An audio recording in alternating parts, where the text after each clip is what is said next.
Hello friends. आज मैं आपको बताऊंगा कि हमें फियर में और स्ट्रेस में क्यों नहीं रहना चाहिए। ये तो हम सबको पता है कि हमें फियर में नहीं रहना चाहिए, स्ट्रेस में नहीं होना चाहिए, पर इसका साइंटिफिक रीज़न क्या है, इससे होता क्या बॉडी में, बॉडी के फंक्शन कैसे इसमें परफॉर्म करते हैं, वो मैं आपको साइंटिफिकली बताऊंगा।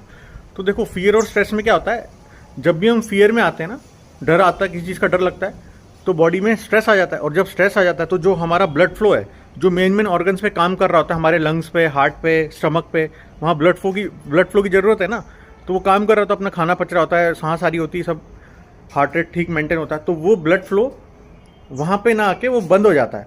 क्यों? क्योंकि स्ट्रेस में आ जाती बॉडी, तो फिर एड्रेनलिन रश चालू हो जाता है और फाइट एंड फ्लाइट रिस्पॉन्ड चालू हो जाता है। बॉडी को लगता है कुछ स्ट्रेस में है, कुछ करना है, तो वो क्या करती है, ब्लड को सारे को मसल्स में भेज देती है।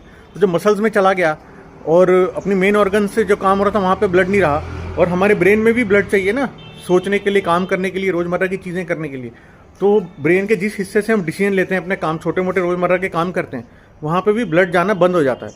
तो इसलिए क्या होता है, स्ट्रेस में आदमी वायलेंटली बिहेव करता है, गुस्से में बिहेव करता है, बिना बात के गाली गलौज करता है, राई का पहाड़ बनाता है, बात का बतंगड़ बनाता है ना, जो बोलते हैं ना, माउंटेन बना दिया मोल हिल से, वो ऐसा, मतलब वो बिना बात के, बिना लॉजिक की हरकतें करता है। क्यों? क्योंकि ब्रेन के उस हिस्से में ब्लड फ्लो ही नहीं जा रहा है, तो सही डिसीजन ही नहीं ले पाता। रोजमर्रा के छोटे छोटे काम जो मजाक में करता था वो भी नहीं कर पा रहा है और बिहेव कर रहा है गलत। तो उससे क्या होता है, जो स्ट्रेस आ गया बॉडी में, और जब बॉडी में स्ट्रेस आ जाता है तो आपकी बॉडी क्या करती है, उसको स्ट्रेस को हैंडल करना है, तो इम्यून सिस्टम को बंद कर देती है, इम्यून सिस्टम को शट ऑफ कर देती है। तो जब इम्यून सिस्टम ही बंद हो जाएगा तो आप बीमार पड़ोगे ना, बीमार पड़ने के चांसेस बढ़ेंगे, तो अब इन्फेक्शन होंगे, वायरस होंगे, आपको बुखार आएगा, कॉमन कोल्ड आएगी।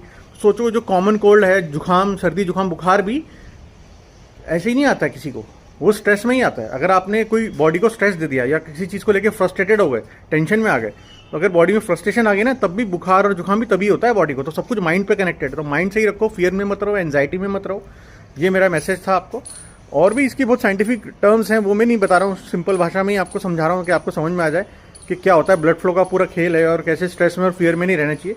क्योंकि पास्ट में भी हमने कई बार देखा है ना, जैसे जब कोविड आया था और लोग फियर में आ गए थे, स्ट्रेस में आ गए थे, तो वही उनको कोविड नहीं भी हो रहा था, पर वो सिर्फ न्यूज़ पढ़ पढ़ के इतने केस हो गए और स्ट्रेस में ही लोग मर रहे थे, स्ट्रेस में ही लोगों को हार्ट अटैक आ रहा था, क्योंकि ब्लड फ्लो वहाँ जा नहीं रहा और स्ट्रेस में और फियर में आता है। तो फियर और स्ट्रेस से देखो ये ऐसा होता है, जब पहले वॉर्स होते थे तो लोगों को लगता था अरे हम मर जाएंगे, वॉर हो रहा है, हम पे मिसाइल गिर जाएगी, हम मर जाएंगे, तो लोग हार्ट अटैक से डर के मारे ही मर जाते थे। जबकि तुम पे टारगेट भी नहीं करा है, जो मिसाइल गिर रही है तुमको टारगेट भी नहीं करा, तुम्हारे एरिया में टारगेट भी नहीं करी उन लोगों ने, फिर भी तुम टेंशन में आके मर रहे हो, यार हम मर जाएंगे, स्ट्रेस में आके मर रहे हो।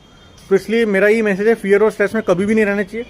अपने हैप्पी हार्मोन्स जगाओ, लोगों की हेल्प करो, खुश रहो, है ना, प्यार में रहो।